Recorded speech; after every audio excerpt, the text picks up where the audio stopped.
Hallo meine Freunde, unser Passat 35i hat ein kleines Problem. Lässt man den Motor laufen, hört man folgendes Geräusch.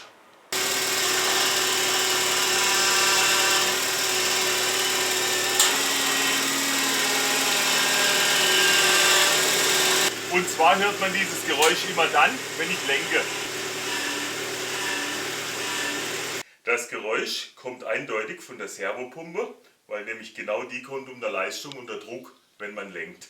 Ich habe schon mal eine neue besorgt, somit ist das Thema des heutigen Videos, wie wechselt man eine Servopumpe am Passat 35i. Allerdings gilt diese Anleitung für viele Fahrzeuge. Die Servopumpe sitzt bei diesem Modell vorne rechts ganz unten am Motor. Also hier ist die Servopumpe. Wir machen erstmal diese Verkleidung weg. Diese Verkleidung hat zwei Schräubchen mit 8er Schlüsselweite hier oben im Radlauf rein. Solche Blechschräubchen sind das. Das ist der Halter für die Schraube. Die Schraube sitzt also hier außen drauf. Rausdrehen. Und ihr seht, die Verkleidung fällt schon runter. Und vorne wird sie einfach ausgehakt. Die neue Pumpe wird ohne das Antriebsrad geliefert. Das heißt, es ist jetzt eine gute Idee. Wir machen diese Schraube schon lose. Die Schrauben haben einen 6er Imbus. Ihr müsst schauen, dass er gut drin sitzt. Und die werden nämlich sportlich aufgehen. Das war die erste. Dann die zweite. Gut im Ding sitzen. Okay. Und die dritte ist offen. Gerade öffnen reicht, den Rest machen wir später. Um die Pumpe zu wechseln, müssen wir das Öl ablassen. Erstmal diese Schlauchschelle vom Rücklauf aufmachen, vom Zulauf. Die Schelle schieben wir dann bis zur anderen Seite durch. Und, oh ja, der geht sehr gut runter. Dann müssen wir gleich mit der Ölwanne dran. Gut runter, dann können wir ihn direkt abziehen. Und Öl ablassen. Schade um das gute Hydrauliköl. Bei der Hydraulik müssen wir immer auf Reinlichkeit achten, deswegen wischen wir hier mal gründlich ab. Dann machen wir schön Aluminiumfolie drüber, dass da kein Dreck rein kann. Auf der Gegenseite brauchen wir nichts mehr machen, die Pumpe kommt ja neu. Die Druckleitung an der Pumpe ist hier oben verschraubt. Diese Hohlschraube hat 22er Schlüsselweite.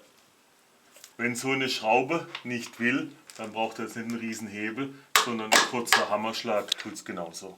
Hier oben sitzt die Schraube. Beim Abnehmen müsst ihr jetzt aufpassen, da ist eine Dichtung drunter und eine Dichtung drüber. Der untere klebt noch an der Pumpe. Und das war der untere. Das lassen wir jetzt schön austropfen und danach geht es weiter. Wenn wir hier den Halter der Druckleitung noch lösen, haben wir mehr Platz, die Druckleitung zu bewegen. Auf die Gegenseite machen wir gut in Aluminiumfolie, legen sie zur Seite.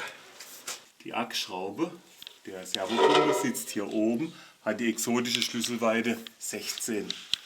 Das ist natürlich total durchgerutscht sein. So, wenn das ein Stück zurück ist, reicht das. Die eine Klemmschraube der Pumpe sitzt hier. Die können wir mal öffnen. Die Pumpe muss raus, können wir die Schraube auch gleich ganz rausnehmen. Die Klemmschraube für die Riemenspannung ist hier der 13er Kopf. Die lösen wir erstmal. Die Richtung habe ich schon gekennzeichnet. Mit dem 22er kann man dann die Riemenspannung abbauen. Und dann kann man den Riemen abnehmen. Dann kann die Schraube für die Verstellung auch ganz raus. Und hier ist dann der ganze Verstellmechanismus mit dran. Wenn der Steller außen ist, können wir auch die Pumpe an sich, jetzt hängt sie nur noch an dieser langen Schraube.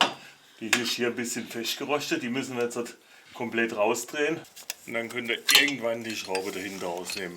Jetzt müsst ihr aufpassen, wenn das jetzt ruckelt, muss die Pumpe irgendwann nach unten rausfallen. Aha, sie kommt.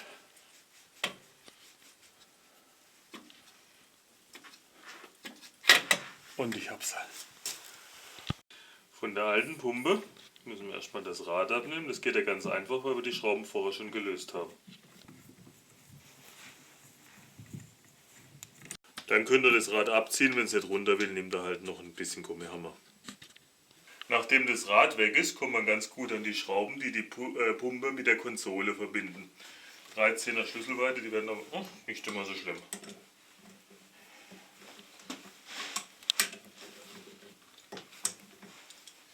Das machen wir die Seite. Auch die geht. Und dann die letzte kommen wir auch noch dran.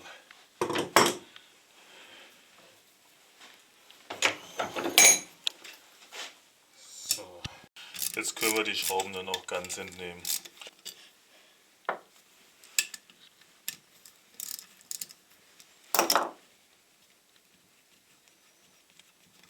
Dann die 3 Schrauben von der Vorderseite. Wir vergleichen sie. Oh, es sieht so aus, wenn alle gleich wären. Und mit ein bisschen zarter Gewalt kriegt man die Pumpe dann raus. Es kann sein, dass die neue Pumpe hier an den Buchsen ein bisschen ansteht. Deswegen drücken wir die ein bisschen zurück. Drücken wir einfach einen Ring drunter, wo wir sie rausdrücken wollen. Das reicht dann meist schon. Wenn das Gehäuse sauber ist und die Büchsen etwas zurückgeschoben, passt die neue Pumpe auch wunderbar rein. Die Lage ist eindeutig, weil wir haben auf der einen Seite 3 und auf der anderen Seite nur 2 Schrauben. Wir drehen nochmal alle Schrauben in ihr Gewinde und die 2 von der anderen Seite.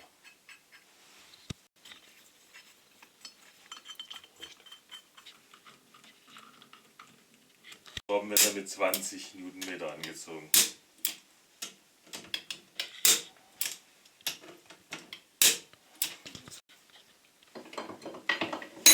Und auch die auf der Gegenseite. Das Rad kommt auch wieder drauf. Unter die Auflage des Rades machen wir ein bisschen Fett. Und dann legen wir das Lagerrichtig wieder drauf. Wird mit seinen 3 Schräubchen befestigt. Wenn ihr einen 3/8 Zoll Imbusschlüssel habt, könnt ihr das auch gleich festschrauben, weil das hinten zum Gegenhalten ist 3/8 Zoll. Einzugsmoment für die Schrauben sind 20 Newtonmeter.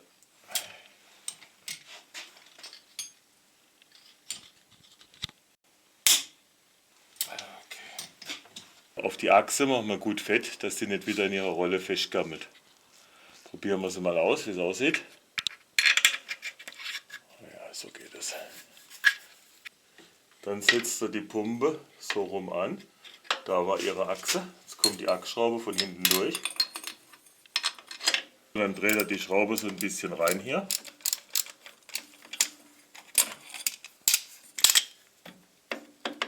Und dann muss die Pumpe hier in die Halterung. Auf die Spannschraube kommt viel Fett drauf, dass die gut läuft nachher. Die kommt dann hier rein. Der Sechskant muss irgendwo, das Zahnzeug muss irgendwo einrasten, jetzt zum Beispiel. Dann können wir die Schraube für die Verstellung auch mal kurz ansetzen. So, und hier kommt die letzte Feststellschraube.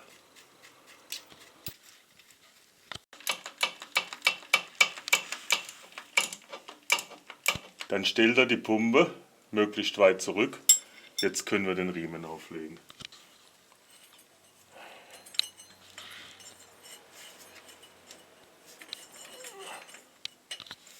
Der muss wieder schön über alle seine Räder. Das kontrollieren wir nachher nochmal gründlich. Und scheinbar muss ich noch ein Stück zurück. Und jetzt ist er drauf. Können wir gleich ein bisschen Spannung drauf geben. Okay.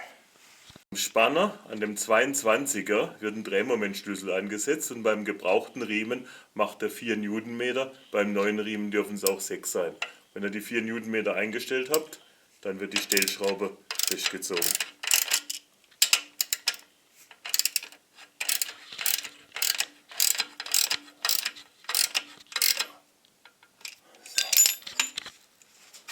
So ungefähr, wenn er sich so drücken lässt mit dem Daumen, stimmt die Spannung. So, dann hält ihr gegen und dann mit dem Drehmomentschlüssel noch 20 Newtonmeter.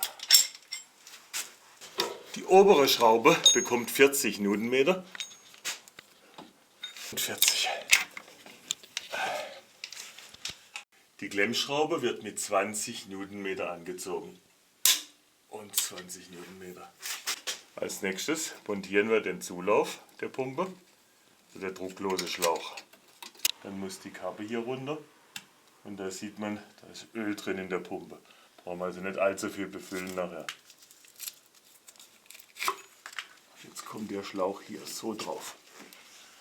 Die Schlauchklemme kommt wieder an ihre alte Position und wir ziehen sie gefühlvoll an.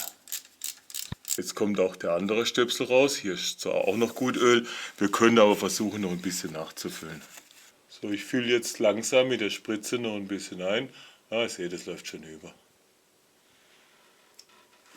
Bei der Hohlschraube kommt nun eine neue Dichtung hinten auf die Schraube, dann kommt die Leitung und hier kommt die zweite neue Dichtung. Und die Leitung kommt wieder so hin. Dann muss der Kondom runter. Und oben mit der ersten Dichtung rein. Die Dichtung kommt von unten auf die Schraube und jetzt kommt die Schraube auf die Pumpe.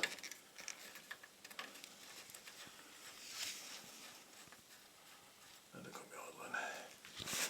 Bevor wir festziehen, machen wir den Halter noch in Position. Da wird die Hohlschraube oben mit dem 22er angezogen.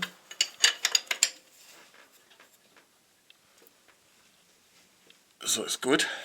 Wenn die Leitung vorne fest ist, kann man hinten auch gleich die Schräubchen anziehen, sonst vergisst man es. Zu guter Letzt kommt die Verkleidung rein. Die wird hier eingehakt und geht dann da hinten hoch.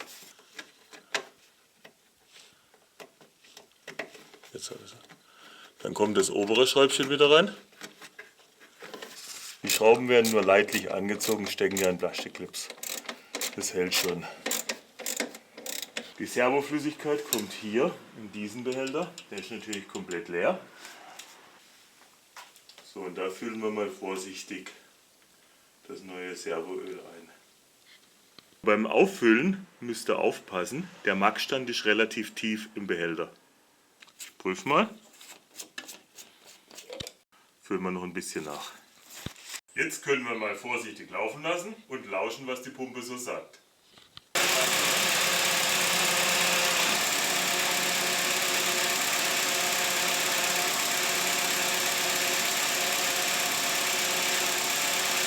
Nach dem ersten Probelauf müssen wir nochmal Öl messen und da ist nicht mehr viel übrig. Nachfüllen.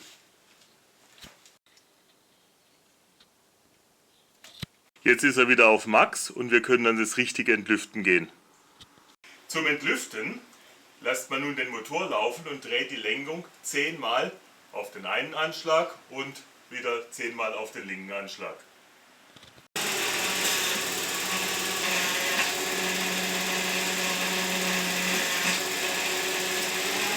Jetzt ist das Geräusch auch beim Lenken wieder deutlich besser. Und wieder haben wir eine Reparatur in unserem 35i mit Erfolg erledigt. Ich sage euch schon mal Tschüss, bis zum nächsten Video.